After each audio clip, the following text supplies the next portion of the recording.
channel Maths by Mudita, and this is the video of introduction of 3D geometry part 2, and today we will discuss the formulas. So let's start with formula number 1. As you can see there is a line AB. सो आप देख रहे हैं ए के जो coordinates हैं वो हैं x1 y1 z1 and B के जो कोऑर्डिनेट्स हैं वो हैं x2 y2 z2। अभी तक जब हम 2D ज्योमेट्री पढ़ते थे तो उसके अंदर आपका just x1 y1 and x2 y2 points होते थे, बट जब हमने 3D ज्योमेट्री की बात की है, जैसे मैंने अपनी लास्ट वीडियो में इसके इंट्रोडक्शन की वीडियो में आपको डिस्कस करा था कि 3D ज्योमेट्री किस तरीके से होती है, 3 डायमेंशंस हम किस तरीके से एक स्पेस के अंदर दिखा सकते हैं, तो उसके अंदर जो इसके कोऑर्डिनेट्स हैं वो भी क्या हो जाते हैं एक्स वाई जेड हो जाते हैं। बट यहाँ पर आप देख रहे हैं कि यहाँ पर दो कोऑर्डिनेट है, अब हम दोनों को तो एक्स वाई जेड नहीं लिख सकते ना, तो इसके लिए हम क्या करते हैं, इसको लिख देते हैं x1 y1 z1 और इसको हम लिख देते हैं x2 y2 z2। बहुत ही सिमिलर फार्मूला है इसके अंदर जो आपने क्लास 10th में पढ़ा था। डिस्टेंस बिटवीन ए बी अगर मुझे निकालना है तो आपने पढ़ा था, देखिए फार्मूला अंडर रूट में x2 minus x1 square plus y2 minus y1 square, यहाँ तक आप फार्मूला पढ़ा था आप लोगों ने। बट यहाँ पर एक z पॉइंट भी आ चुका है, तो हम यहाँ पर आगे क्या लिख देंगे, प्लस में z2 माइनस z1 का स्क्वायर। मतलब देखिए बहुत ईजी फार्मूला जो आप लास्ट में पढ़ चुके हैं, बस यहाँ पर एक चीज़ जो नई इंक्लूड हुई है वो है z2 माइनस z1 का स्क्वायर। एक बार और मैं आपको बताती हूँ, देखिए ये अंडर रूट में x2 minus x1 square plus y2 minus y1 square plus z2 minus z1 square. Second होता है सेक्शन फॉर्मूला। आपको पता है सेक्शन मतलब होता है डिवीजन, जब कोई पॉइंट किसी लाइन को कोई एक पर्टिकुलर रेशो में डिवाइड करता है। तो जैसे कि हमने क्लास 10th में पढ़ा था, उसमें रेशो हमने पढ़ी थी m1 m2। यहाँ पर रेशो जो है वो चेंज होके m और n हो जाती है, बस उसमें कोई ज़्यादा चेंजेस नहीं है। m1 को m बोल दिया है और m2 को n बोल दिया है। अब देखिए कोऑर्डिनेट, अगर मैंने कहा कि ये a के कोऑर्डिनेट हो गए x1 y1 z1 and b के कोऑर्डिनेट है x2 y2 z2, और ये पॉइंट है कोई r पॉइंट जो कि इस लाइन को डिवाइड कर रहा है इन द रेशो m और n। सो रेशो आपकी हो जाएगी m/n, और जो हमें r के कोऑर्डिनेट्स हैं वो क्या हो जाएंगे x, y, z। थोड़ा बहुत आपको याद आ रहा होगा, क्लास 10th में जो आपने सेक्शन फॉर्मूला किया था उसके अंदर भी सेम चीज़ थी, बस इसमें z कोऑर्डिनेट आ गया है आपका। ठीक है, तो देखिए जो इंटरनल यहाँ पर आपका क्या हो जाता है, थोड़ा सा एक्सटेंशन हुआ है इस फॉर्मूले में। यहाँ पर क्या है कि देखिए इंटरनल और एक्सटर्नल दोनों तरीके से आपको सिखाया जाएगा कि भाई देखिए अगर एक लाइन कोई पॉइंट उसको इंटरनली बांट रहा है किसी रेशो में, और एक होता है कि वो उसे एक्सटर्नली किसी रेशो में बांट रहा है। ठीक है, तो इंटरनली तो हम अभी तक पढ़ते आ रहे हैं, क्लास 10th में भी पढ़ा था कि भाई ये जो पॉइंट है ये इस लाइन के अंदर ही कहीं पर है।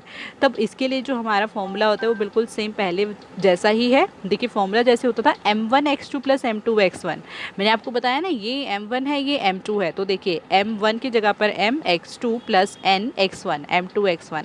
फॉर्मूला याद करने का बहुत ईजी तरीका यही था कि भाई x2 x1 जब आप लिख रहे हैं x2 के साथ में पहले वाली रेशो और x1 के साथ में दूसरे वाली रेशो अपॉन में m प्लस n, y के साथ में था m y2, यहाँ पर होता था m1 y2, तो उसके साथ देखिए m1 हमारा m है तो m y2 प्लस m2 की जगह पर n y1 अपॉन में m1 plus m2 means m plus n।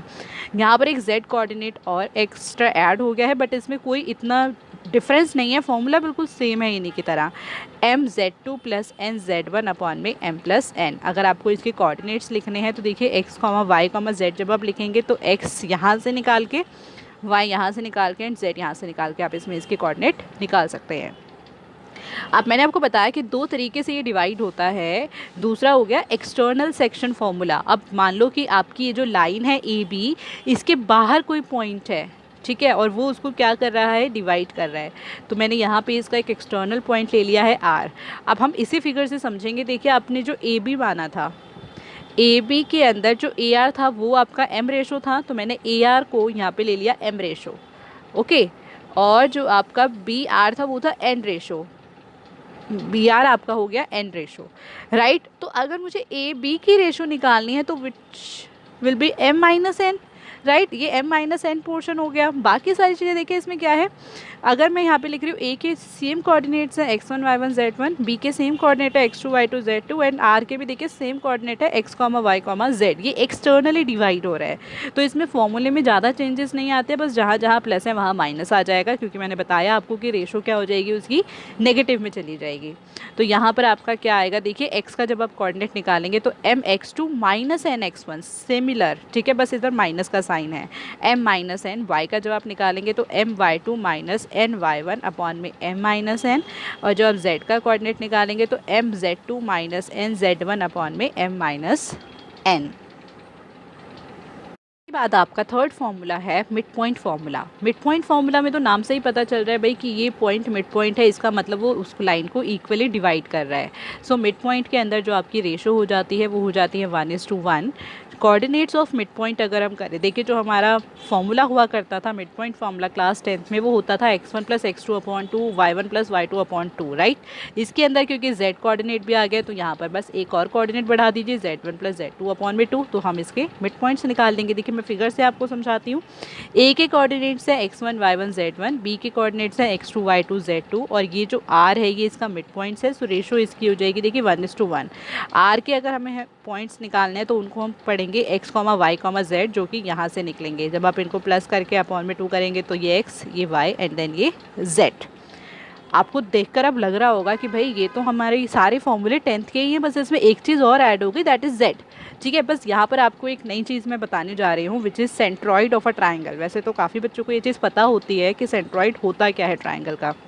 देखिए सेंट्रॉइड होता है जब एक ट्राइंगल के जो मीडियंस होते हैं, मीडियन आपको पता है मीडियन होते हैं जो बेस को दो इक्वल पार्ट्स में बांटते हैं। अगर मैं यहाँ पर कह रही हूँ कि ए बी इसका मीडियन है ट्राइंगल का, इसका मतलब बी डी और डी सी क्या होंगे आपके इक्वल। अगर बी ई मीडियन है इस लाइन का, इसका मतलब ए सी और ए ई क्या होंगे आपके इक्वल होंगे। और सी एफ यहाँ पर एक और मीडियन है जिससे ए एफ और बी एफ क्या हो जाएंगे इक्वल। तो जब हम ये तीनों मीडियन हमने डाले तीनों वर्टेक्स से, तो जहाँ पर ये तीनों पॉइंट्स इंटरसेक्ट कर रहे हैं उसी को क्या बोलते हैं सेंट्रॉइड।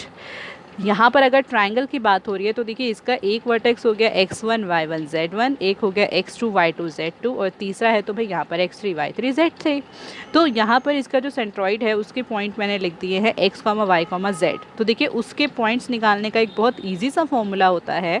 इसमें क्या होता है देखिए x1 + x2 + x3 अपॉन में 3, y1 + y2 + y3 अपॉन में 3, मतलब x1 + x2 + x3 अपॉन में 3, y1 + y2 + y3 अपॉन में 3 and z1 + z2 + z3 upon में 3। ये इसके x y z तीनों कोऑर्डिनेट्स यहाँ पर आ जाएंगे। अब ये देखिए मतलब मीडियन की डेफिनेशन अगर हम कहें तो the point where medians of triangle intersect, जहाँ पे तीनों मीडियंस क्या करते हैं इंटरसेक्ट करते हैं, इस पॉइंट को मीडियन कहते हैं। मैं आपको मीडियन की एक और प्रॉपर्टी समझाना चाहती हूँ। देखिए मीडियन जो होता है ना सेंट्रॉइड के अकॉर्डिंगली मैं आपको बता रही हूँ, ठीक है। वो उस मीडियन को, सेंट्रॉइड जो होता है वो मीडियन को हमेशा 2:1 रेशो में डिवाइड करता है। बट द कंडीशन इज़ जो 2 होगा वो उस वर्टेक्स के साइड में होगा। अगर मैं कह रही हूँ कि भाई ए डी जो है वो इस ट्राइंगल का मीडियन है, right, A D is the median of this triangle, तो ए इसकी वर्टेक्स है, क्योंकि हमारी जो मेन ट्राइंगल जिसकी हम बात कर रहे हैं उनकी वर्टेक्स है ए बी एंड सी, ठीक है। तो ए डी ये जो सेंट्रॉइड है ये ऊपर वाला पोर्शन की रेशो होगी 2 और नीचे वाले पोर्शन की रेशो होगी 1। अगर मैं इसी तरीके से बी ई की बात करूँ तो देखिए ये वाले पोर्शन की रेशो होगी 2 एंड इस वाले पोर्शन की रेशो होगी 1।